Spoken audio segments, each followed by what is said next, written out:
Buenas tardes, mi nombre es Ana Paula Rosas y voy a hablar sobre los trabajos del segundo progreso de contabilidad. En la primera hoja de cálculo tenemos el plan de cuentas, que se divide en activos, activo corriente y no corriente, los pasivos que hay, pasivo corriente y no corriente, el patrimonio que incluye el patrimonio neto, el capital social, las reservas y los resultados del ejercicio. También hay ingresos, costos, gastos y los gastos no operativos.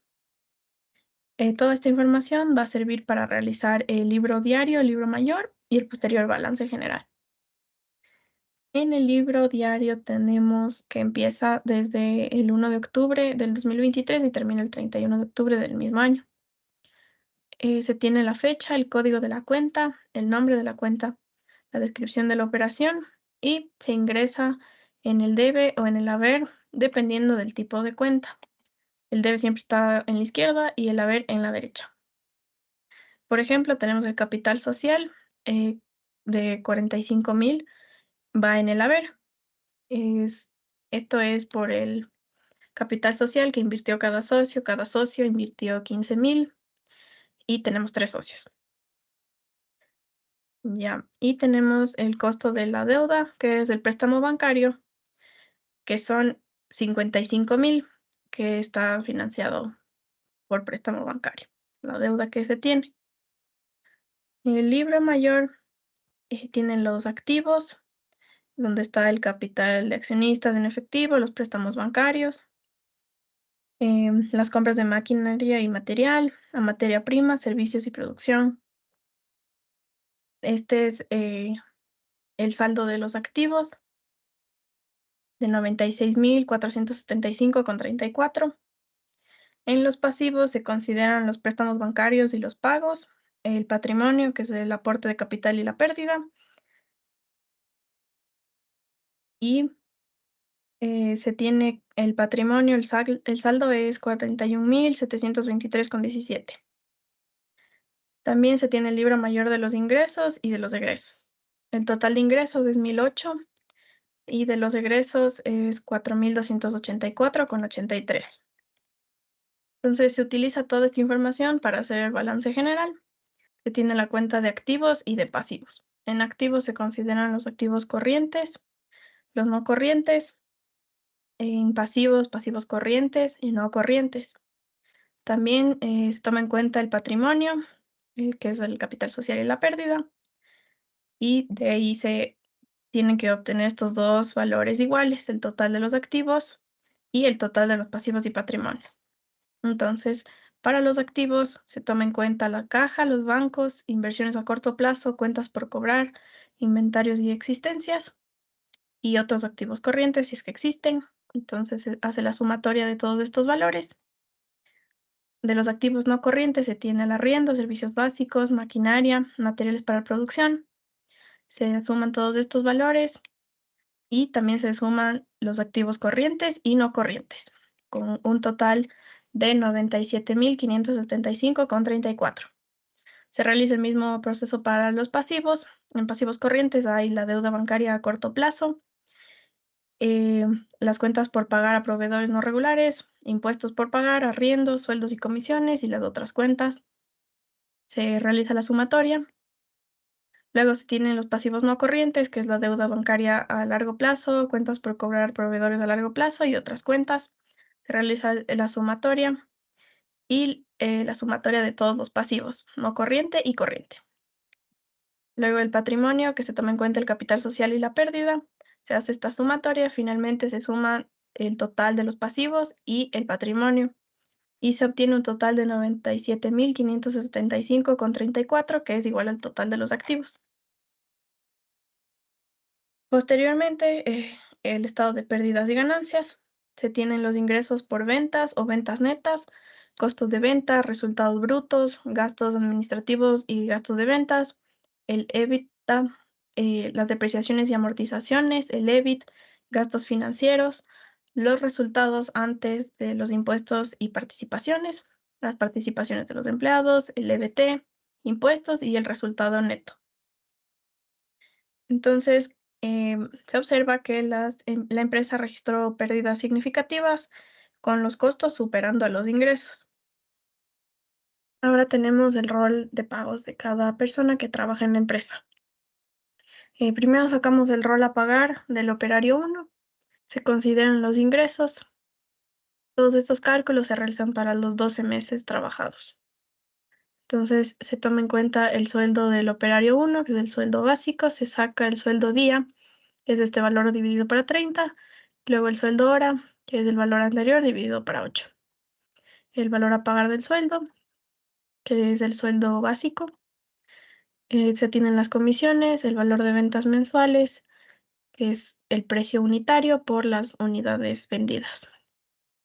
El valor a pagar de las comisiones, entonces se multiplica el porcentaje de comisiones por el valor de ventas mensual. Luego se obtiene el total de ingresos, que es el valor a pagar del sueldo más el valor a pagar de las comisiones. Este sería el valor de ingresos totales. Los egresos son los aportes al IES, entonces se multiplica un porcentaje de 9,45 por los ingresos. De esta manera se calcula el egreso. Ahora, en cuanto al impuesto a la renta, se toma en cuenta los ingresos totales. Son los ingresos anteriores que calculamos por 12 meses trabajados.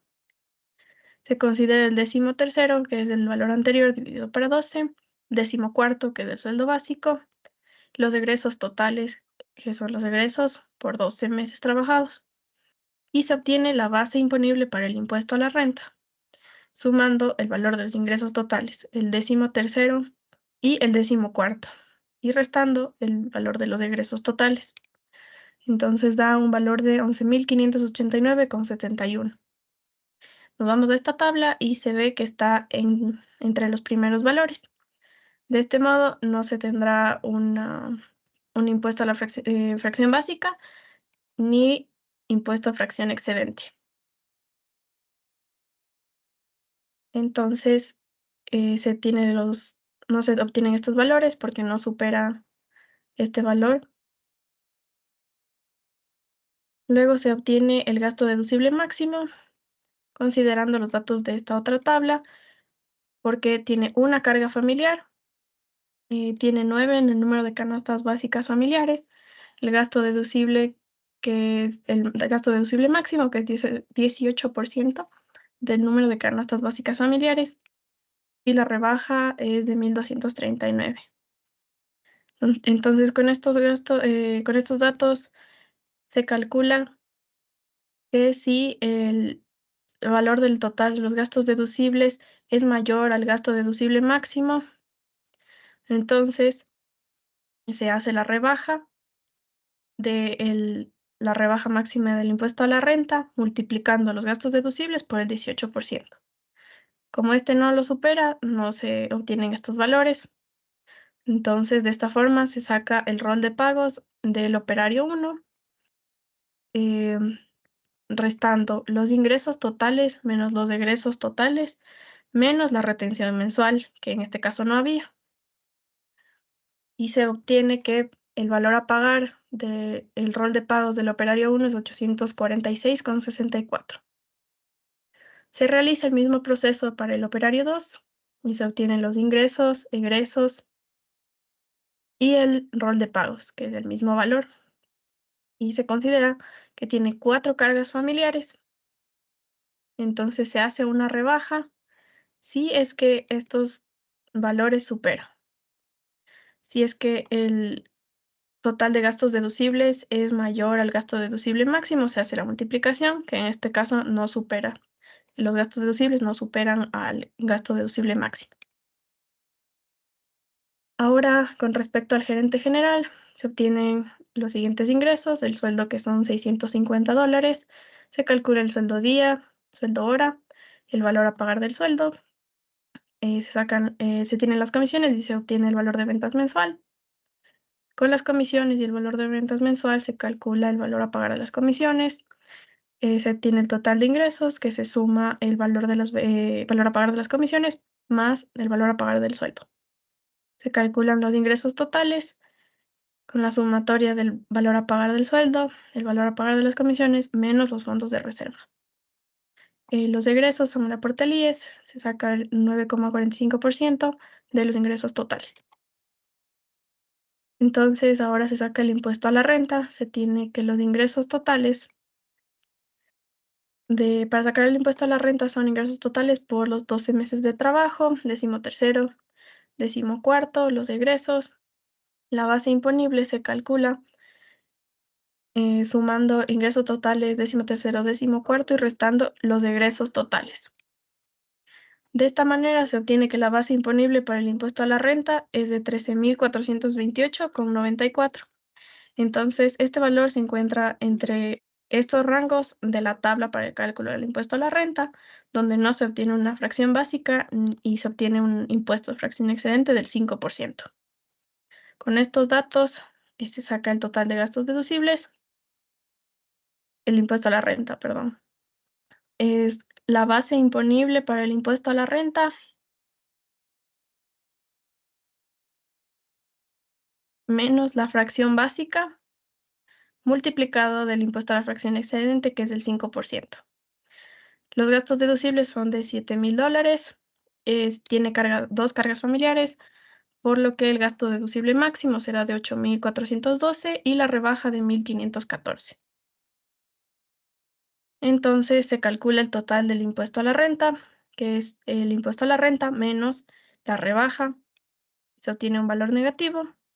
La retención mensual, que es 0, y el valor a pagar del operario 1, que son los ingresos totales, menos los egresos totales, menos la retención mensual del trabajador, con un total de $987. Se realiza el mismo proceso para el gerente de operaciones, donde los ingresos totales son 1,040, los egresos son 98,28 y el total a pagar del operario 2 sería restando estos dos valores mencionados anteriormente con la retención mensual al trabajador, que nos da un total de 941,72. Ya. Se utilizó la amortización francesa para realizar en esta empresa. La tasa anual es del 12% y se estimó el plazo de 10 años. Entonces se calcula la tasa mensual con la tasa anual con la siguiente fórmula y se obtiene el 0,95 de tasa mensual. Entonces se utilizó la amortización francesa porque es un método de pago de préstamos con las cuotas periódicas, donde la mayor parte de cada pago se destina a cubrir los intereses al principio. Entonces, a medida que avanza el tiempo, la proporción destinada al capital aumenta y los pagos totales se mantienen constantes. Entonces se observa que al finalizar el periodo se tiene la deuda cubierta. Aquí está el 0. En cuanto a la depreciación de la maquinaria, refleja la pérdida del valor de un bien a lo largo de su vida útil. Entonces, nos basamos con esta tabla, que este es el tipo de bien: maquinaria, electrónicos, vehículos y enseres. Se deprecia con este porcentaje y en estos años. Entonces, se realizó la depreciación para la producción inicial, para la producción en crecimiento y para la producción con el subproducto. Para la producción inicial, entonces se toma en cuenta la cantidad, la maquinaria, electrónico o transporte o enser utilizado, el precio del bien, la depreciación anual, depreciación mensual y la depreciación diaria. En cuanto a la depreciación anual, se calcula con el precio del bien por el porcentaje de depreciación de cada bien. La depreciación mensual es el cálculo de la depreciación anual dividido para los 12 meses del año. Y la depreciación diaria es la depreciación anual sobre los 365 días del año. Se realiza este proceso para maquinaria, electrónicos, transportes y enseres de la producción inicial. Igualmente, para la producción en crecimiento, cuando la empresa contrata más operarios y decide realizar ya el subproducto, que es caramelos de licor. Entonces, en la producción inicial solo se elaboran las gomitas de alcohol. Entonces, en la producción de crecimiento se calculó la depreciación de la maquinaria, de los electrónicos, transporte y los enseres utilizados. También se considera el subproducto, para cada depreciación.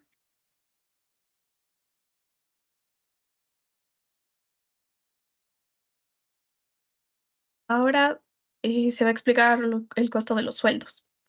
También se tiene de la producción inicial, de la producción en crecimiento y de la producción con el subproducto. Entonces, de la producción inicial se tiene al operario 1, operario 2 y 2 gerentes. Un gerente general que trabaja también en finanzas y recursos humanos y el segundo gerente que es de operaciones, trabaja en las áreas de producción, calidad y logística. De esta manera se calcula el costo del trabajador. Entonces se tiene el costo total del trabajador anual. Se considera el sueldo, que es el sueldo básico por 12, del operario 1 y del operario 2. Las comisiones, las unidades vendidas, el valor de las ventas, y con esto se saca el valor a pagar con las comisiones. Se multiplica el valor de las ventas por las comisiones, el porcentaje de comisiones. Se considera también 13º, 14º, que es el sueldo básico. El 13º se calcula con el sueldo más el valor a pagar de las comisiones dividido para 12 meses. También se consideran las vacaciones, el aporte patronal del IES, los fondos de reserva si es que hay, y se suma todos estos valores y se obtiene el costo total. Entonces se suma el sueldo, valor a pagar de las comisiones, 13º, 14º, vacaciones, el aporte patronal al IES, y se obtiene un valor de 14.480,73 para el operario 1 y el operario 2. En cuanto al gerente general y al gerente de operaciones, se realiza el mismo proceso, pero se tiene que el sueldo se considera la base, que es 650 para el gerente general, y se tiene para el gerente de operaciones $600. De esta manera, el gerente general tendrá, el costo total será de 16.799,22 y el costo total, sumando todo, del gerente de operaciones sería 16.051,32.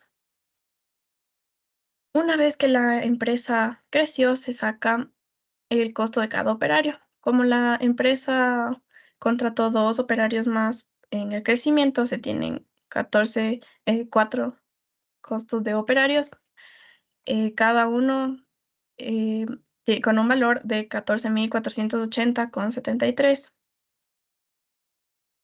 Y se tiene el mismo costo para el gerente general y el mismo para el gerente de operaciones. En cuanto al subproducto, sería el mismo porque trabajarían los 4 operarios con el mismo sueldo de 14.400, el mismo costo total de 14.480,73, y los gerentes generales y de operaciones, cada uno con su costo. Se realizó el costeo tradicional del producto, en el cual se obtuvo un costo de materia prima por unidad de 2,50. Se consideró cada materia prima utilizada para realizar las gomitas.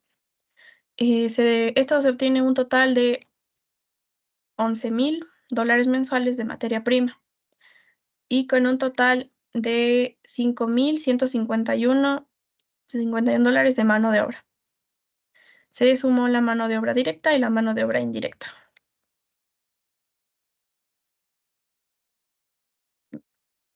Se calculó también el costo de depreciación de la maquinaria mensual, que se tiene de 90,29, de electrónicos 136,10 y de vehículos 125.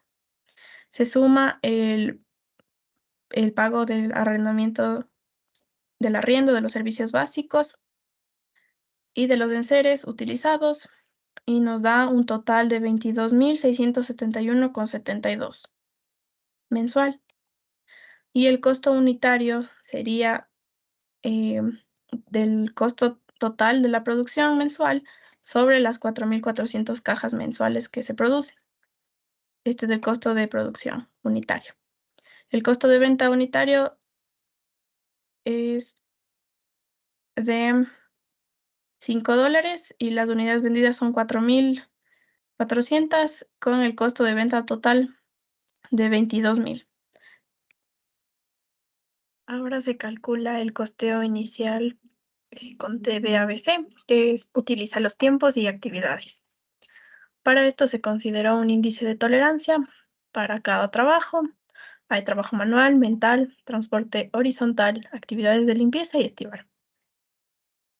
Cada uno de ellos tiene un rango de porcentajes. Para estos procesos interviene el gerente de operaciones, de finanzas o los operarios.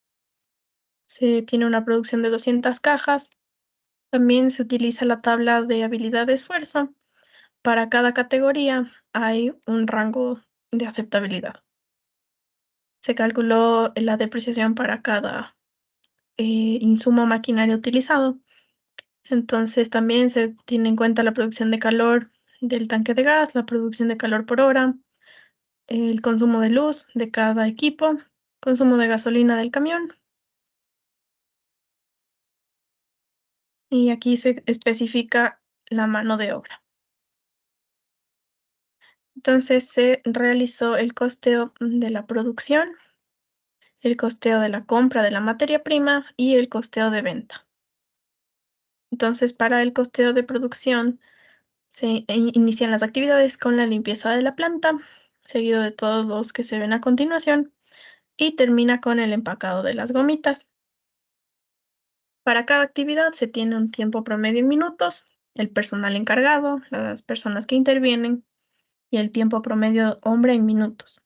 Entonces, se calcula con la división del tiempo promedio en minutos para el número de personas que intervienen. El tiempo de la maquinaria utilizada, si es que aplica o no en cada actividad, la habilidad de esfuerzo e índice de tolerancia obtenidos de la tabla anteriormente mencionada, el tiempo promedio hombre ajustado en minutos, que se calcula multiplicando el tiempo promedio hombre en minutos por 1 más habilidad de esfuerzo por 1 más el porcentaje del índice de tolerancia. El tiempo promedio hombre ajustado se calcula con el anterior valor dividido para 60 minutos. También se obtiene el tiempo promedio maquinaria ajustado en minutos. Se realiza una resta y una suma. Se resta el tiempo promedio hombre ajustado en minutos menos el tiempo promedio hombre en minutos más el tiempo promedio maquinaria en minutos. Se saca el tiempo promedio maquinaria ajustado en horas con el anterior valor dividido para 60 minutos. El costo hora hombre, que se calcula con el costo de cada empleado de la empresa. Este es el costo total del operario que se mencionó anteriormente. Dividido para 12 meses que se trabajan, 22 días laborales y 8 horas de trabajo. Se saca el costo hora maquinaria con la depreciación de cada, se saca la depreciación de cada maquinaria utilizada dividido para 8 horas de trabajo. Igual con el costo hora de la maquinaria de consumo. El costo total hora hombre es una multiplicación de el número de personas que intervienen en el proceso, el costo hora hombre y el tiempo promedio hombre ajustado en horas. Se saca el costo total de la maquinaria con depreciación, multiplicando el tiempo promedio maquinaria ajustado en horas por el costo de hora de la maquinaria con depreciación. Se realiza el mismo proceso para el costo total de la maquinaria de consumo, con el tiempo promedio maquinaria ajustado en horas y el costo hora maquinaria de consumo. Entonces se obtiene el total de cada actividad. Con respecto al costeo de compra de materia prima, se realiza el mismo proceso, pero se tienen menos actividades. Inicia con el envío del mail de pedido de materia prima y termina con el registro. Y para el costeo de venta, inicia con el envío del mail del pedido y finaliza este proceso con la entrega del pedido. En cuanto al costeo en crecimiento de TDABC, se toma en cuenta que la empresa tuvo un incremento de 2 personas, 2 operarios, y también se compró más maquinaria. De esta manera, aumentan las actividades para el costeo de producción. Entonces inicia el proceso con la limpieza de la planta y finaliza con el control de calidad físico-químico. El costeo de compra de la materia prima inicia con el envío del mail del pedido y termina con el registro. El costeo de venta inicia con el envío del mail del pedido y finaliza con la entrega del pedido. Para el costeo del subproducto, se toma en cuenta la información detallada anteriormente y ahora se realizan los caramelos de alcohol. Entonces, en el costeo de producción, las actividades inician con la limpieza de planta y terminan con el control de calidad físico-químico del lote 2, que es el lote de los caramelos. Para el costeo de compra de materia prima, inicia con el envío del pedido por mail y finaliza con el registro. Para el costeo de venta, se inicia con el envío del mail y finaliza con la entrega del pedido. Con toda esta información mencionada anteriormente, se tiene el balance general después del crecimiento. Para esto se tiene como activos, se dividen en activos corrientes y no corrientes. Los activos corrientes se toman en cuenta la caja, bancos, materia prima, cuentas por cobrar, inventarios y existencias. Y se suma todos estos activos y nos da un valor de 44.222,40. Se tienen los activos no corrientes como el arriendo, el vehículo que es el camión que se utiliza en los procesos, la maquinaria, los equipos electrónicos y los materiales para la producción. Esto nos da un total de 53.794,50. Se suman activos corrientes y no corrientes y nos da un total de 98.016,90. En cuanto a los pasivos, igual se divide en corriente y no corriente. Los pasivos corrientes son la deuda bancaria a corto plazo, las cuentas por pagar a proveedores no regulares, los impuestos, arriendos, sueldos y comisiones. Se suman todos estos pasivos corrientes y se obtiene un total de 9.915,1. En los pasivos no corrientes se toma en cuenta la deuda bancaria a largo plazo, que es de 54.249,45. Luego se suman los pasivos corrientes y no corrientes, nos da un total de 64.164,46. Luego se toma en cuenta el patrimonio, que es el capital social y la pérdida. Se suman estos dos valores y da un valor de 33.852,45. Luego se suman el total de los pasivos más el total del patrimonio y nos da un total de 98.016,90, que es el mismo valor de los activos. Entonces, de esta manera finaliza el balance general.